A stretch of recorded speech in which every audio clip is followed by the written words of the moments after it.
qu'est-ce qu'il nous faut au Cameroun? Le président de la République lui-même, il avait posé la question, que nous manque-t-il? Jusqu'à on est obligé d'être des mendiants du riz. Les Camerounais sont devenus des mendiants du riz. On se lève le matin, donc tu trouves un père de famille, comme vous, monsieur Duval, je vous pose la question, vous partez où à 6 heures? Vous me dites, je m'avais cherché un sac de riz. 10 heures, je passe. Je vous trouve toujours en rang. Je vous demande, Duval, vous faites encore quoi? Non, je cherche du riz. 12 heures sous le soleil, j'attends le riz.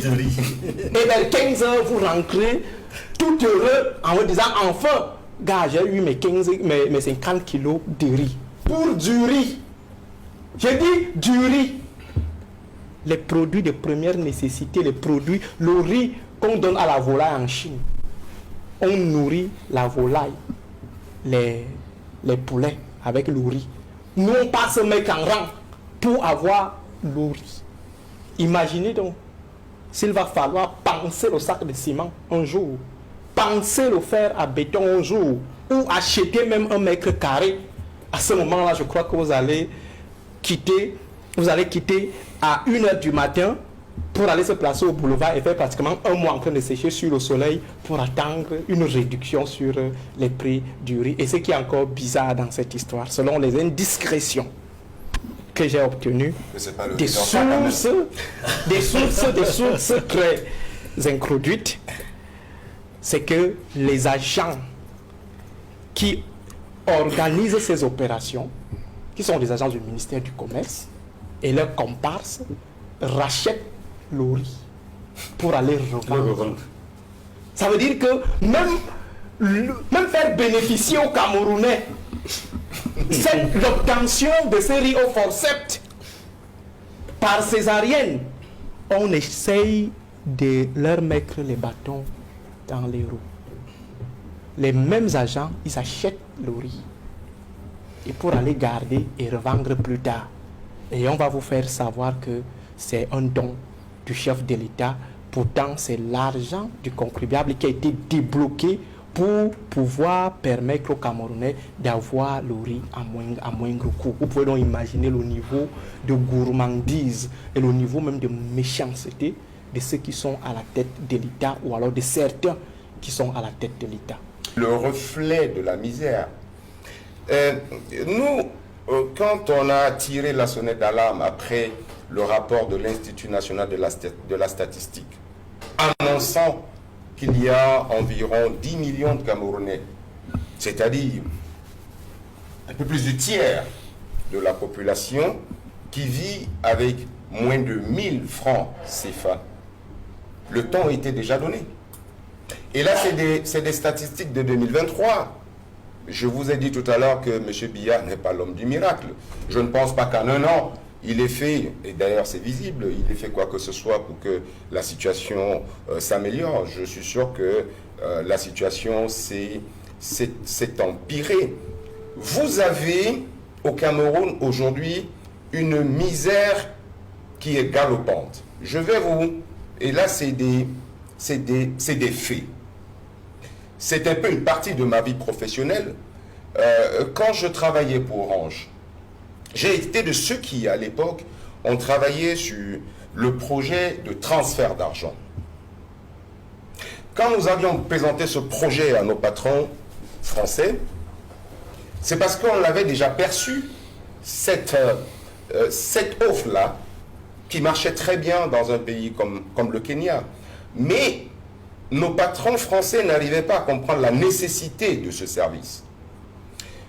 On a d'ailleurs eu du mal à le lancer parce que tout ce qu'il y avait comme budget de communication pour cela, à chaque fois était rétréci.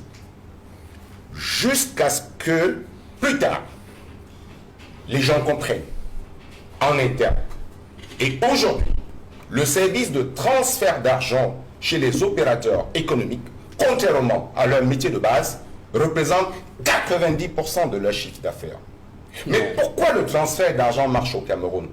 Le transfert d'argent marche pas du fait d'une forte demande en transfert pour les affaires, mais d'une forte demande en transfert pour dépanner. La preuve, c'est que dans les statistiques aujourd'hui des opérateurs économiques, plus de 60% des transferts d'argent effectués sont de l'ordre de moins de 2000 francs CFA. C'est-à-dire que quoi? C'est-à-dire que il y a des Camerounais qui sont prêts à vous harceler du matin au soir pour un petit dépannage, des dépannages de survie. Ce type de modèle économique ne peut marcher et fonctionner que dans un pays pauvre et misérable. C'est le cas du Cameroun aujourd'hui. Et à travers cette offre, et à travers, je vais dire, ce produit, les opérateurs téléphoniques aujourd'hui se portent très bien parce que la niche est là, la niche de la misère. Aristide Monod, des longues files d'hommes, de femmes, d'enfants, pendant de longues heures au boulevard du 20 mai, je reprends là la grande une de Mutation, pour obtenir des denrées alimentaires à des prix raisonnables. 2025, au Cameroun.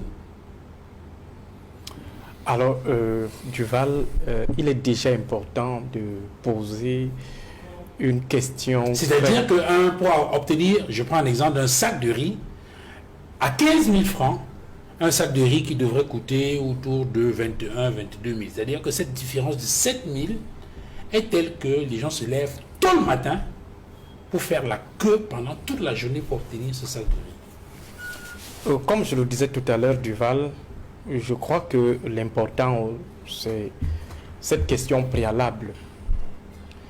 Quel est le rôle du ministère du Commerce? Est-ce que dans les 18 missions qui sont reconnues au ministère du Commerce, il y a une seule qui porte sur le Bayam Selam, c'est-à-dire la vente en détail, même en gros, des produits de première nécessité? C'est une question fondamentale.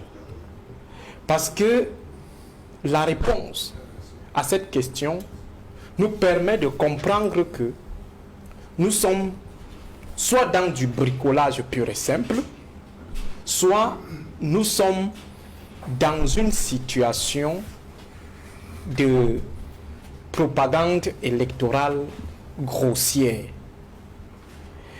Parce qu'il faut rappeler que parmi les 18 missions reconnues au ministère du Commerce, il y a une seule qui est proche de la vente ou du commerce, des activités commerciales pures et simples. Je crois que c'est la 10e mission qui parle de l'organisation des foires commerciales. On ne dit nulle part que le ministère du Commerce fait du commerce ou fait du Bayam Selam. Alors comment on se retrouve dans une situation où le ministère du Commerce abandonne son rôle de régulateur, son rôle de facilitateur, son rôle d'organisateur du commerce pour le bien-être du Cameroun, avec une emphase sur la défense du label Cameroun. Ça revient sur 4 à 5 missions. On rappelle la défense du label Cameroun. C'est quoi la défense du label Cameroun? C'est tout simplement la promotion de la production locale. Et qui dit promotion de la production locale dit automatiquement la réduction des importations. Et qui dit réduction des importations parle de l'autosuffisance alimentaire. Alors si on voit aujourd'hui le ministère du Commerce aller faire du Bayam Selam, ça signifie que ce ministère a échoué sur les autres rôles et compte maintenant se rattraper à travers des choses intrigantes. J'ai dit, c'est lui qui a pensé ce modèle est un adepte des intrigues. Parce que vous allez réunir une population de 30 millions d'habitants sur quel endroit, à quel niveau, pour leur offrir votre offre à vous des sacs de riz à 15 000 francs. Or, ça aurait été très simple. Promotion de l'autosuffisance, régulation des prix, défendre les prix, défendre les consommateurs, éviter la spéculation et on est autour de 15 000 francs le sac de riz. J'allais même dire moi, si on produisait du riz. Maintenant, quand vous décidez d'aligner les Camerounais à Yaoundé, il y a 3 endroits à Yaoundé. Maintenant, qu'est-ce qu'on fera de la population qui semble être plus impactée par la famine? La population des zones reculées. Le Cameroun, c'est 360 communes. Yaoundé, c'est 7 communes. Vous privilégiez 7 communes. Alors, qu'est-ce qu'on fera des 353 autres communes? Le ministre du Commerce va-t-il se déployer dans toutes ces communes pour aller vendre son riz à bas prix? C'est pas du tout faisable. Ça, c'est le premier élément à relever. Le deuxième élément à relever, c'est le fond de votre problématique. La question de la paupérisation très avancée des Camerounais. Ça veut dire qu'aujourd'hui, dès qu'il y a une rumeur sur une certaine facilité, immédiatement, c'est la ruée. Une citerne contenant des produits hydrocarbures se verse quelque part, les Camerounais se déversent. Les brasseries, un camion de brasserie se déverse quelque part, en moins de 3 minutes, il n'y a même plus l'ombre d'une bouteille. Les casiers ont été emportés, pourtant c'est dans une zone où la première maison se trouve à 4 km. Ils ont déjà tout bu, ou ils ont déjà tout emporté. Maintenant, le ministère du Commerce annonce qu'il y aura le riz de 15 000 francs. Yaoundé, qui est considéré comme la ville où des gens sont supposés avoir un niveau de vie un peu élevé, vous vous retrouvez avec des rangs. Quelqu'un arrive à 6 heures, il est servi vers 14 heures. Il attend sous le soleil. Vous pouvez donc comprendre le niveau de paupérisation des Camerounais. Quelqu'un qui a un niveau de vie moyen ne s'imposera pas ce type de souffrance. Et surtout en pleine capitale politique. Et nous sommes où? L'un des points focaux, les points courus, c'est le boulevard du 20 mai, où Paul Biya préside chaque jour, chaque année, ces différentes parades. Et ça ne fait honte à personne. Quand vous me voyez souvent convoquer la notion des en bas d'en bas et des en haut d'en haut, on pouvait bien dire les en haut et les en bas. Non. C'est que nous avons des en haut qui sont plus en haut et les en bas qui sont plus en bas. À côté de ces points de distribution, au niveau du boulevard du 20 mai, vous avez une série de V8, Land Cruiser V8, une série. Un jour, je me suis posé la question de savoir à qui appartiennent toutes ces voitures. Ils prennent l'argent là-haut. Ça veut dire à côté des gens qui peuvent rouler dans les V8, Land Cruiser V8, il y a ceux qui se lèvent à 6 heures du matin pour venir attendre 50 kilos de riz. 50 kilos de riz au niveau du boulevard.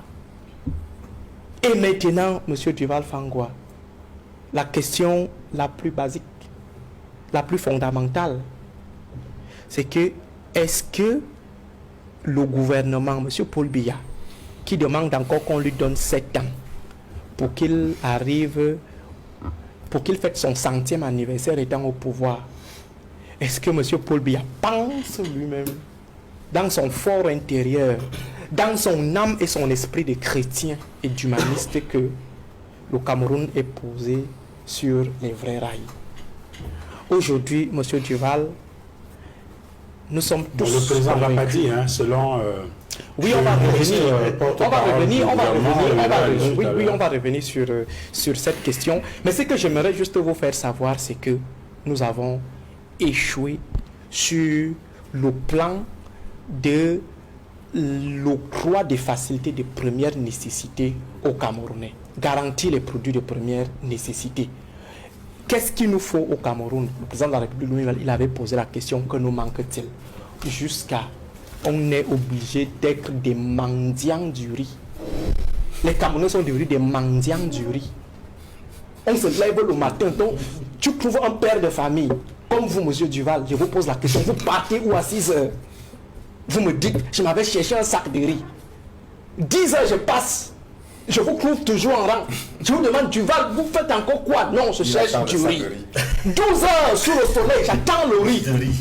Et vers 15 heures, vous rentrez tout heureux en me disant, enfin, gars, j'ai eu mes 50 kilos de riz. Pour du riz. J'ai dit du riz. Les produits de première nécessité, le riz qu'on donne à la volaille en Chine. On nourrit la volaille, les poulets avec le riz. Nous, on passe se mettre en rang pour avoir le riz. Imaginez donc, s'il va falloir penser le sac de ciment un jour, penser le fer à béton un jour, ou acheter même un mètre carré, à ce moment-là, je crois que vous allez quitter à 1h du matin pour aller se placer au boulevard et faire pratiquement un mois en train de sécher sur le soleil pour attendre une réduction sur les prix du riz. Et ce qui est encore bizarre dans cette histoire, selon les indiscrétions que j'ai obtenues, des sources très introduites, c'est que les agents qui organisent ces opérations, qui sont des agents du ministère du Commerce, et leurs comparses rachètent le riz pour aller revendre.